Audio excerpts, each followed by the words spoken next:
RCR, la red que comunica y une al Perú.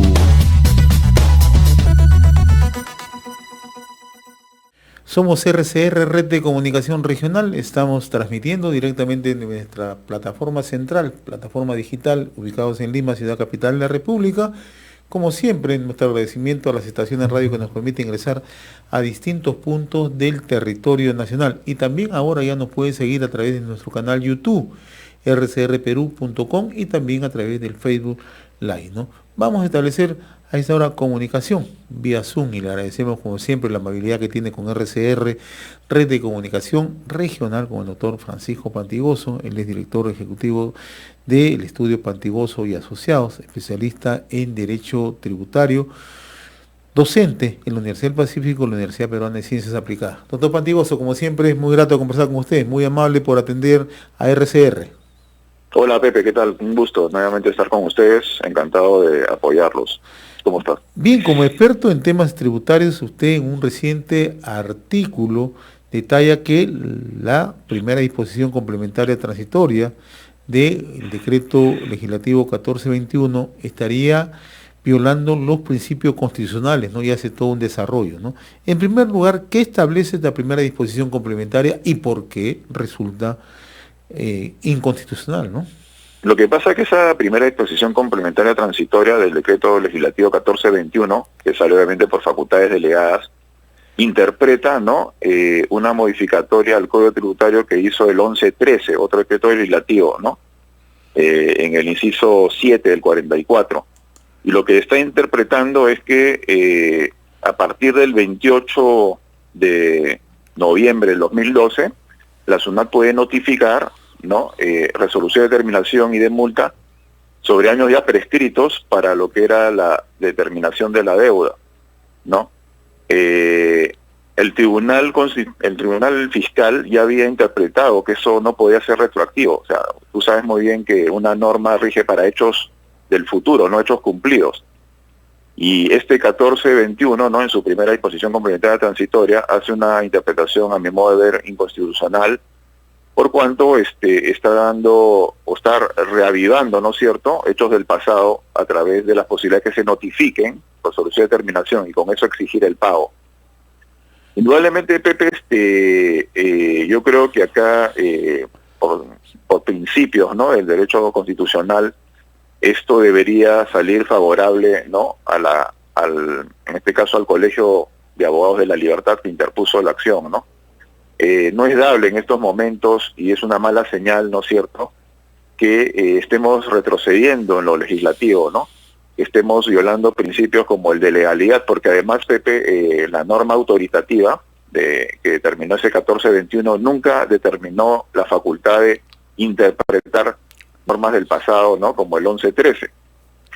Entonces, no solamente hay una violación al principio de constitucionalidad, sino también al de legalidad, porque se excedieron de las facultades legislativas, que suele pasar en este país mucho, ¿no? O sea, te dejan un marco de acción, que básicamente era ordenar la SUNAT y los procedimientos, pero nunca dijeron tratar sobre la prescripción, que en este caso, ¿no?, es sobre prescripción.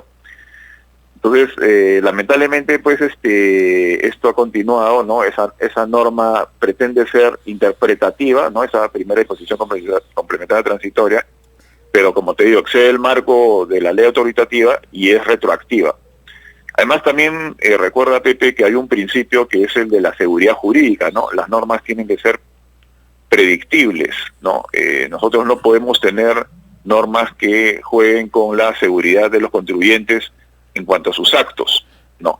Y más aún lo tributario, en una situación, imagínate, actual, ¿no?, de pandemia, en donde los contribuyentes están con bajo flujo de caja. Imagínate que salga una norma así, ¿no es cierto?, que además de ser violatoria, iría a ser confiscatoria, yo creo, en momentos en que las arcas, ¿no es cierto?, de las empresas están muy vulneradas, ¿no? ¿Cuánto afecta a la seguridad jurídica esta norma, no?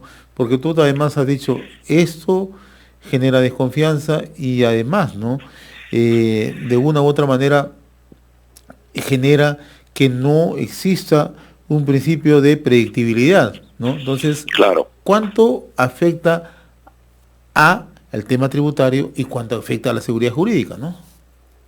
Lo que pasa que la seguridad jurídica acá está muy vinculada, ¿no?, al tema de la irretroactividad de las normas.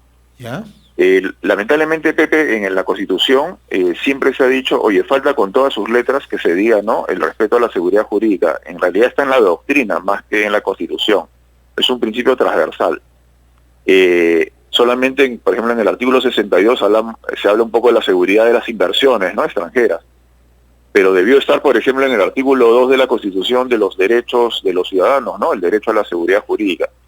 Sin embargo, revisando, por ejemplo, sentencias del Tribunal Constitucional, hay un expediente del 016, ¿no?, del 2002, que es muy breve, te lo leo. Mira, dice: el principio de la seguridad jurídica forma parte consubstancial del Estado constitucional del derecho. La predecibilidad de las conductas, en especial de los poderes públicos, frente a los supuestos previamente determinados por el derecho, es la garantía que informa todo el ordenamiento jurídico, por eso te dije que era transversal, ¿no?, y que consolida la interdicción de la arbitrariedad. Si la seguridad jurídica es un principio que transita todo el ordenamiento, incluyendo desde luego a la norma fundamental que lo preside. Su reconocimiento es implícito en nuestra Constitución. Entonces, ya hay antecedentes que el Tribunal Fiscal ha tomado en cuenta, ¿no?, a efectos de dirimir en estas situaciones, y esperamos que lo tome en cuenta como antecedente, ¿no? Ahora, este antecedente del Tribunal Fiscal, ¿cuánto puede pesar en la sentencia del Tribunal Constitucional, ¿no?, sobre esta acción, ¿no?, que ha sido presentada? Claro, es una muy buena pregunta, porque son entes distintos. Sin embargo, acuérdate que el Tribunal Fiscal dio una sentencia de observancia obligatoria, por lo tanto tiene casi un nivel de norma, ¿no?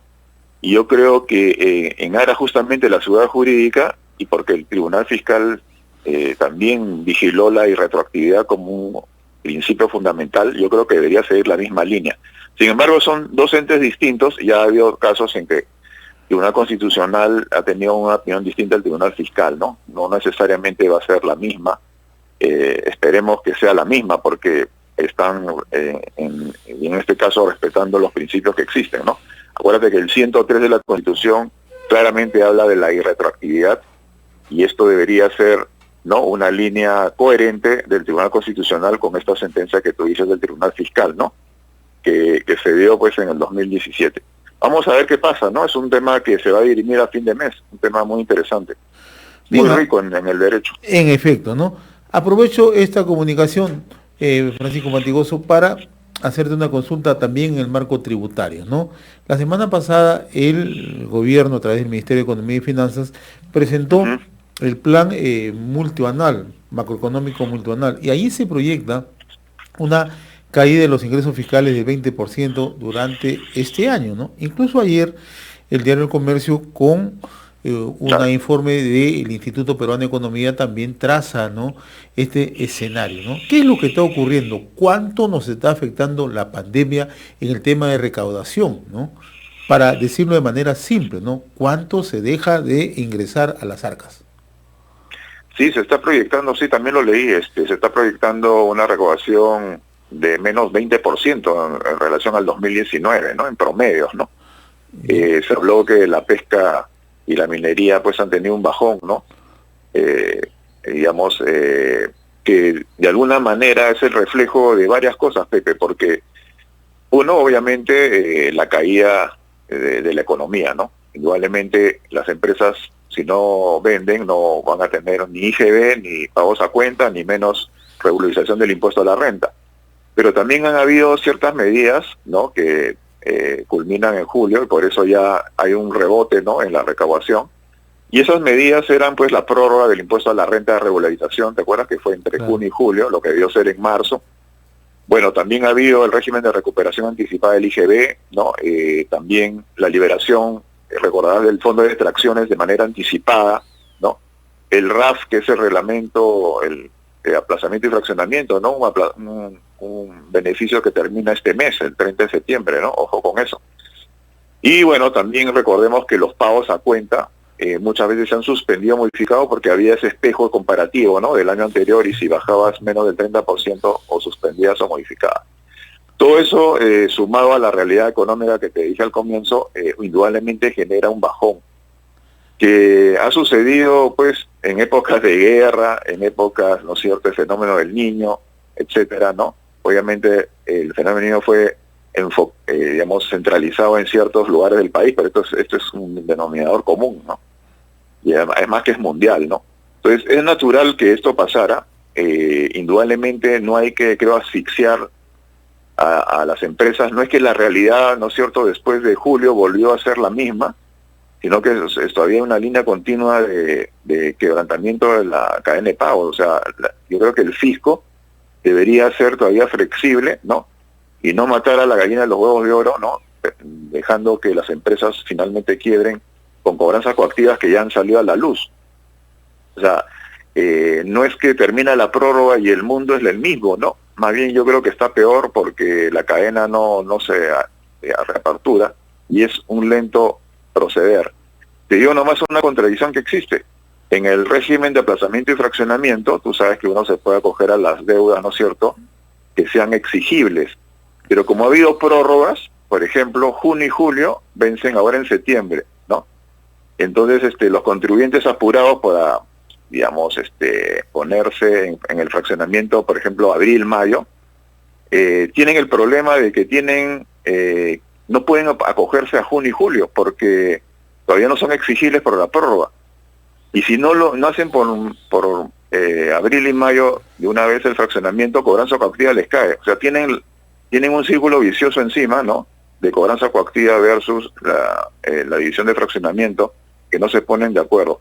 Por ejemplo, ahí, ¿por qué no se deja un respiro, no es cierto?, que cobranza coactiva espere que termine el fraccionamiento para que empiece a actuar. Y aquí pero nos tengo tocamos, muchos clientes acogotados. y aquí nos encontramos con otra realidad, ¿no? Facturas que están impagas, ¿no?, en muchas empresas, ¿no? Y por lo tanto también, o sea, arrastran todo un déficit económico, ¿no? Claro. En la empresa, tú sabes, al facturar ya nace el IGB y el pago a cuenta. Y acá no se ha cambiado el devengado como principio, ¿no? Entonces, no solamente la cadena de pago se rompe porque no hay, ¿no es cierto?, el abono de las deudas, sino que también se generan deudas tributarias que se van arrastrando, y los meses, no sé si te pasa, pero pasan más rápido que antes. Y los vencimientos van corriendo uno tras otro, ¿no? Entonces tenemos ese problema. Ahora, ¿podemos mirar con optimismo una recuperación de la recaudación hacia el 2021 o qué tendría que pasar? Que la economía tenga que tener otro ritmo, otro rumbo, ¿no? Yo creo que el 2021 va a ser un año bastante difícil. Llevamos la cola, el gobierno lo sabe. Acuérdate que ha generado, ¿no es cierto?, una prórroga inclusive de la pérdida tributaria arrastrable. Las predicciones es que esto va a seguir, ¿no?, en el 2021. Indudablemente, quizás no con la fuerza del 2020, pero la cola sigue el 2021. Y en ese sentido, por ejemplo, yo creo que el gobierno debe evaluar las multas, por ejemplo, que quiere imponer. Las multas son leoninas, las multas son sobre porcentaje de los ingresos, ¿no?, del año anterior, imagínate. Y debería haber una amnistía en las multas. O sea, los contribuyentes no están pudiendo hacer las cosas no porque no quieran, sino porque no tienen todos los elementos. Esto de que la cuarentena ya se levantó es, yo creo, una falacia, ¿no? Porque uno ve que a las empresas la gente va con mucho cuidado, algunos no pueden ni ir por su edad y no se puede completar bien los trabajos. Entonces, no puede la SUNAT pensar que estamos en el mundo actual del 2019, ¿no? Ahora, en tu experiencia diaria, ¿cómo han subido el tema de los embargos? No, los embargos siguen como si fuera el 2019, ya la ejecución coactiva está actuando, ¿no?, sobre los pagos a cuenta y IGB, que ya después de la prórroga ya son exigibles. Entonces, por eso te digo que se tiene que correr con el régimen de aplazamiento y fraccionamiento, pero hay meses que se quedan en el aire, ¿no? Yo creo que la administración tiene que sentir que esta relación jurídica y tributaria es diferente, ¿no? El deber de contribuir existe, pero tiene que ser un deber de contribuir que aterriza en la realidad, ¿no? Un deber de contribuir flexible, no en el sentido de perdonar la deuda, nadie quiere que le perdonen, ¿no? Pero que esto esté, ¿no es cierto?, en una línea coherente con la realidad, ¿no? Y en ese sentido todas las áreas de SUNAT deberían actuar de esa forma, justamente para que las empresas pues se recuperen y puedan seguir tributando, porque si matas a las empresas creo que va a ser peor, ¿no? Así es.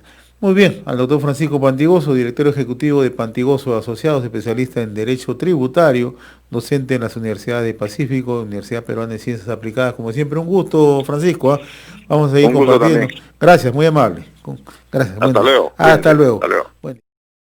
RCR, la red que comunica y une al Perú.